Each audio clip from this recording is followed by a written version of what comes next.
आज की जो हॉरर स्टोरी मैं आप लोगों के साथ शेयर करने वाला हूँ वो हॉरर तो है ही, और साथ ही साथ ये स्टोरी इतनी ज़्यादा सस्पेंसफुल होने वाली है कि आपको हर एक मोड़ पे एक नया ट्विस्ट देखने को मिलेगा। और ये स्टोरी है असम की। जो लोग भी नए हो चैनल पे ऐसी हॉरर टाइप की वीडियोस देखने के लिए चैनल को सब्सक्राइब कर लेना। चलते हैं स्टोरी की तरफ। ये कहानी होने वाली है एक राहुल नाम के लड़के की और उसकी फैमिली के बारे में। राहुल जब छोटा था तो उसके पापा उसकी फैमिली के साथ उसके गांव में ही रहा करते थे, लेकिन जैसे जैसे उसके पापा का बिजनेस बढ़ता है वो दिल्ली में शिफ्ट हो जाते हैं। राहुल हमेशा अपने पापा से ये सवाल करता रहता था कि आखिर अब हम लोग गांव क्यों नहीं जाते हैं, क्या वो लोग हम लोग को मिस नहीं करते होंगे या फिर हम लोग को बुलाते नहीं है गाँव में।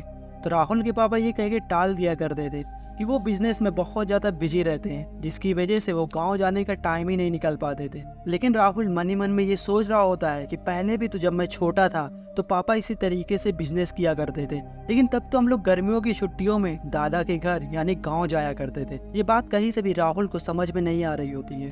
आगे की कहानी हम लोग राहुल के पॉइंट ऑफ व्यू से देखने वाले हैं। ऐसे ही बहुत टाइम गुजर गया और अब मैं एक आईटी कंपनी में जॉब करता हूँ। घर से ऑफिस और फिर ऑफिस से घर, यही मेरी लाइफ हो गई है। और मैं अब अपनी वेकेशन भी नहीं लेता हूँ, मैं ज़्यादा से ज़्यादा काम करता हूँ और मुझे काम करना पसंद भी है।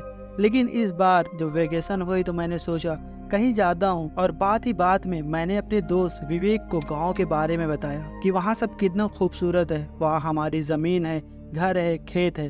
वैसे मैंने बताया नहीं मेरा गांव असम में है। और ये सब चीजें सुनकर जो राहुल का दोस्त होता है विवेक, उसको बहुत ज्यादा इम्प्रेसिव लगता है, क्योंकि वो हमेशा से शहर में रहता हुआ आया था और उसको गांव की लाइफ बहुत ज्यादा पसंद थी। और फिर हम लोगों ने प्लान बनाया कि हम लोग छुट्टी में असम जाएंगे, और हम लोग छुट्टी के टाइम पे असम जाने वाली ट्रेन में बैठ गए होते हैं। रात का सफर होता है, हम दोनों सो गए होते हैं और अगली शाम हम लोग स्टॉप पे आ गए होते हैं। मैं बहुत ज्यादा एक्साइटेड था कि इतने सालों बाद मैं अपने दादा को देखने वाला हूँ और वो कितना सरप्राइज हो जाएंगे मुझे देख के। और जब तक राहुल और विवेक उस गांव में पहुंचते हैं तो काफी रात हो गई होती है। तो राहुल अपने दोस्त से डिस्कस करता है कि इतने रात में जाना ठीक नहीं होगा, क्यों ना हम लोग यही कहीं पे एक छोटा सा रूम लेके रह लेते हैं और सुबह होते ही गांव के लिए निकल जाएंगे। हम लोग उस टाइम काफी ज्यादा थक गए होते हैं। हम लोग जैसे ही बेड पे पड़ते हैं हम लोगों को नींद आ जाती है। लेकिन मेरे मन में बहुत सारे सवाल थे कि इतने सालों बाद मैं अपने दादाजी से मिलने वाला हूँ।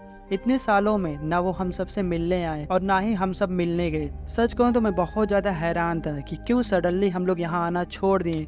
इतने खूबसूरत जगह, इतने अच्छे लोग, और फिर मैं और मेरा दोस्त विवेक दादाजी के घर के लिए निकल गए। राहुल के दादा के साथ साथ राहुल के बड़े पापा, बड़ी माँ और उनकी 2 बेटियां रहा करती थी जो दादाजी का ख्याल रखा करती थी। मैंने जैसे ही उनसे मुलाकात की वो बिल्कुल खुश नहीं हुए और मुझसे अजीब सवाल करने लगे कि तुम यहाँ क्यों आए हो, तुम्हें किसने आने दिया, तुम्हें आना नहीं चाहिए था। मैं परेशान हो गया और मैंने उनसे पूछा आखिर ऐसा क्या है कि आप लोग मुझे यहाँ से दूर रख रहे हो। बड़े पापा ने कोई जवाब नहीं दिया और मेरे घर कॉल लगा दी और मेरे पापा ने मुझसे उसी रात वहाँ से निकलने को कहा। और अब मुझे भी वहाँ पे 1 मिनट रहने का मन नहीं था। मैं तुरंत से स्टेशन आ गया और पता चला यहाँ से 2 दिन तक दिल्ली के लिए कोई ट्रेन नहीं है। अब मैं स्टेशन पर रुकने का सोचा, तब मेरे बड़े पापा आ गए और मुझे वापस ले गए। राहुल और विवेक ने डिसाइड किया होता है कि वो 2 दिन तक इसी स्टेशन पर रहने वाले थे। जिस घर से राहुल को इतनी ज्यादा बेइज्जत तरीके से भगाया गया होता है, वो अब उस घर का मुंह भी नहीं देखने वाला होता है। लेकिन तभी उसके बड़े पापा आते हैं और उसको कहते हैं कि तुमको मैं घर लेके एक ही शर्त पर चलूंगा कि वहां पे जाने के बाद तुम ना ही किसी से बात करोगे और ना ही किसी से सवाल करोगे। और मेरे बड़े पापा मुझे घर लेकर आए। हम सब ने खाना खाया और मैं जब रूम में सोने गया, बड़े पापा से कहा दादाजी किधर हैं? तो बड़े पापा ने कहा ट्रेन आने तक यही रहो, लेकिन कुछ करने या किसी से मिलने की जरूरत नहीं है, और स्पेशली अपने दादा के कमरे से दूर रहना। और ये बातें सुन के मुझे सब पर बहुत ज्यादा शक होने लगा, मुझे अजीब लगने लगा। मैं रात में सोने के लिए लेटा हुआ था। काफी देर तक सोने की कोशिश करने के बावजूद भी मुझे नींद नहीं आ रही थी।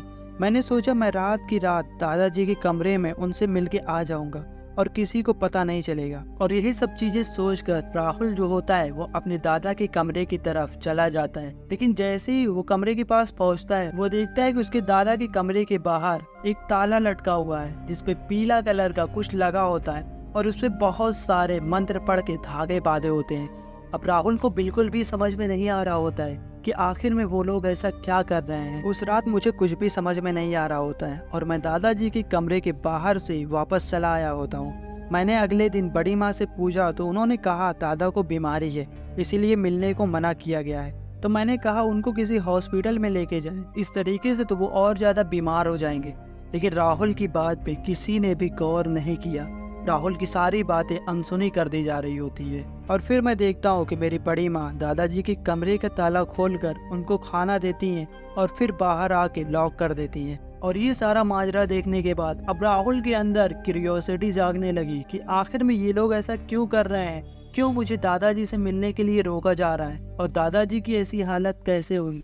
अब रात के वक्त जब सारे लोग सो रहे होते हैं तो राहुल चुपके से जाता है और अपने दादा के कमरे की चाबी लेकर आता है। और मैं जैसे ही ताला खोलकर अंदर दाखिल होता हूँ तो मैं देखता हूँ कि दादाजी अपने बेड पर आंख बंद करके लेटे हुए हैं और उनका एक हाथ बेड से बंधा हुआ था। ये देख के मुझे बहुत ज्यादा हैरानगी होती है और मुझे अपने घर वालों पे इतना ज्यादा गुस्सा आया। मैं दादाजी के पास गया, मैंने उनसे कहा दादाजी। उन्होंने अपनी आंखें खोली और मुझे देख के स्माइल दी। मैंने उनसे 2-3 बातें भी की और जैसे ही राहुल अपने दादाजी से कुछ और पूछता तब तक उसके पास उसके बड़े पापा आ जाते हैं और राहुल को पकड़कर वो कमरे के बाहर कर देते हैं। राहुल के फैमिली वाले अब समझ चुके थे कि अब राहुल को वक्त आ गया है सच्चाई बताने का और उसके बड़े पापा उसका हाथ पकड़ के हॉल में लेके जाते हैं। अब राहुल के बड़े पापा बताते हैं कि मेरी शादी के 1 साल बाद मेरी वाइफ की तबीयत बहुत खराब हो रही थी और रात काफी थी और मैं उस टाइम शहर गया हुआ था। तो तुम्हारे दादाजी उसे हॉस्पिटल लेके जा रहे होते हैं। रोड के रास्ते से ज़्यादा टाइम लगता, इसीलिए जंगल के रास्ते से वो लोग हॉस्पिटल जा रहे होते हैं। तुम्हारे दादाजी गाड़ी चला रहे थे और रास्ते में अचानक से उनकी गाड़ी के आगे एक बच्चा आ गया और उसका एक्सीडेंट हो गया। वो तुरंत नीचे आए और देखा कि वो बच्चा अब जिंदा नहीं था। आधी रात में जंगल के बीचों बीच एक बच्चा मिला, वो भी मरा हुआ। उन्हें उसके साथ कोई नहीं दिख रहा था। इधर उधर देखने के बाद वो लोग उस बच्चे को साइड में रखकर हॉस्पिटल की तरफ जाने लगते हैं। राहुल के दादाजी से जहाँ पे एक्सीडेंट हुआ था उसी जंगल में एक औरत ऐसी रहती थी जिसको लोग कहते थे कि वो एक चुड़ैल है और उस औरत से पूरा गांव डरा करता था।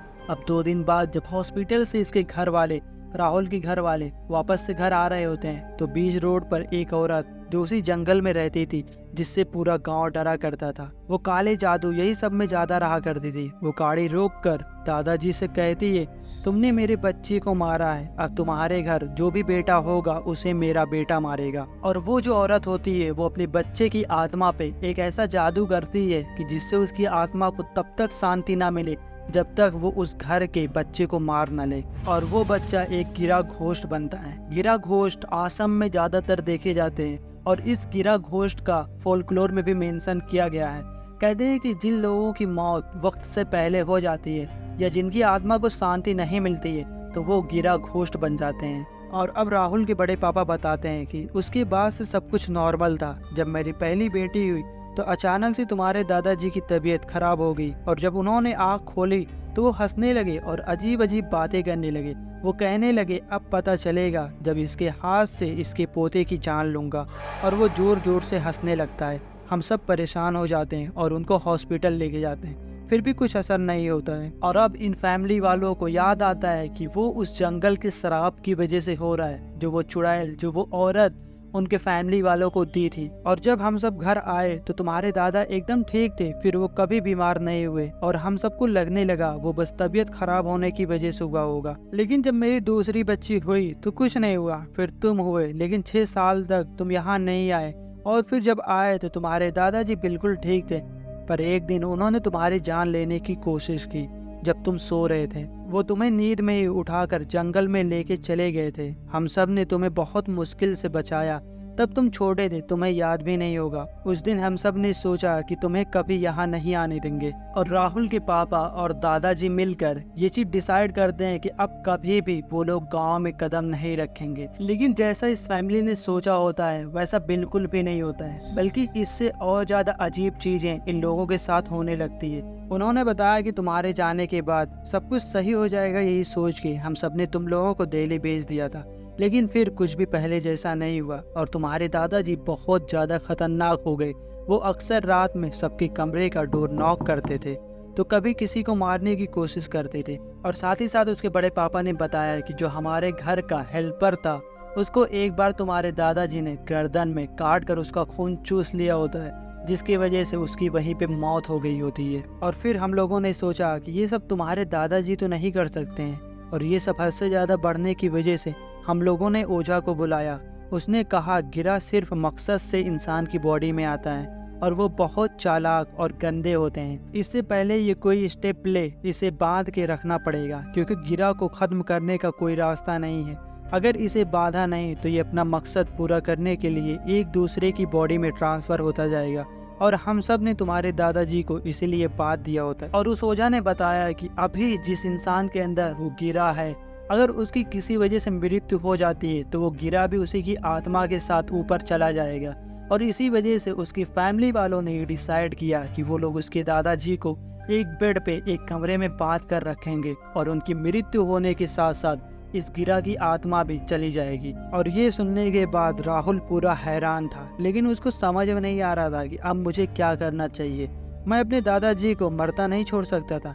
मैंने अगले ही दिन ओझा बुलाया और दादाजी की कमरे में लेके गया। ओझा ने 3 दिन तक दादाजी पे मंत्र पढ़े, हर चीज करी, पर दादाजी पे से वो गिरा नहीं हटा। और आखिर में मैंने सोचा मैं ही उसे टच कर लेता हूँ। और राहुल ने अपने दादाजी पे तरस खाते हुए सोचा कि क्यों ना मैं ही दादाजी को टच कर ले रहा हूँ, और कहीं ना कहीं गिरा भी यही चाह रहा होता है। मैंने जैसे ही दादाजी का हाथ टच किया मैं बेहोश हो गया था, और 15 दिन तक मेरे ऊपर तंत्र मंत्र चलते रहे, और मैंने हर वो चीज़ तहस नहस कर दी थी जो उस घर में थी। मैं 1 मिनट के लिए भी अपने होश में नहीं आया था, लेकिन गिरा को मेरी जान चाहिए थी। वो मुझे मारना चाहता था, और इन लोगों ने मुझे बंद रखा था, और बहुत बड़े बड़े ओझा और तांत्रिक को बुलाया गया, और 15 दिन तक राहुल का एग्जॉर्सिज्म चलता है, और उसके बाद ये गिरा उसको छोड़कर चला जाता है। गिरा घोस्ट असम के फोल्कलोर से नाम आया हुआ है। गिरा जो घोस्ट होते हैं वो बहुत ही ज़्यादा लेजेंड टाइप के घोस्ट होते हैं। वो किसी मकसद के लिए ही किसी की बॉडी में प्रवेश करते हैं, और उनका मकसद होते ही वो ये दुनिया छोड़कर चले जाते हैं। ये जो गिरा घोस्ट होते हैं वो ब्लड, डर, बलि, नेगेटिव एनर्जी, सोल एनर्जी इससे स्ट्रॉन्ग होते हैं। इनकी कई सारी क्रीपी हरकतें होती है, जैसे कि ये बहुत ही भयानक आवाज़ निकालते हैं, और ये कुछ ऐसा करते हैं जिससे लोगों को इनकी मौजूदगी का एहसास हो सके और उससे ये लोग डर सकें। सबसे अजीब बात यह है कि ये किसी को भी पोजेस कर सकते हैं, लेकिन अटैक सिर्फ उन पे ही करते हैं जिनसे इनको बदला लेना होता है। और फिर राहुल बताता है कि पता नहीं वो टाइम क्या था, कैसा था, लेकिन अब मैं उस घर में नहीं जाता और ना ही उस जंगल में। मुझे सिर्फ खुशी इस चीज़ की है कि मैंने दादाजी को अपनी वजह से अकेला नहीं छोड़ा। और ये स्टोरी यहीं पे खत्म हो जाती है। आपकी स्टोरी कैसी लगी कमेंट करके जरूर बताना। अगर स्टोरी पसंद आई होगी तो लाइक कर देना। चैनल पर नए हो तो ऐसी हॉरर टाइप की वीडियोस देखने के लिए चैनल को भी सब्सक्राइब कर लेना। मिलते हैं नेक्स्ट वीडियो में, तब तक के लिए बाय।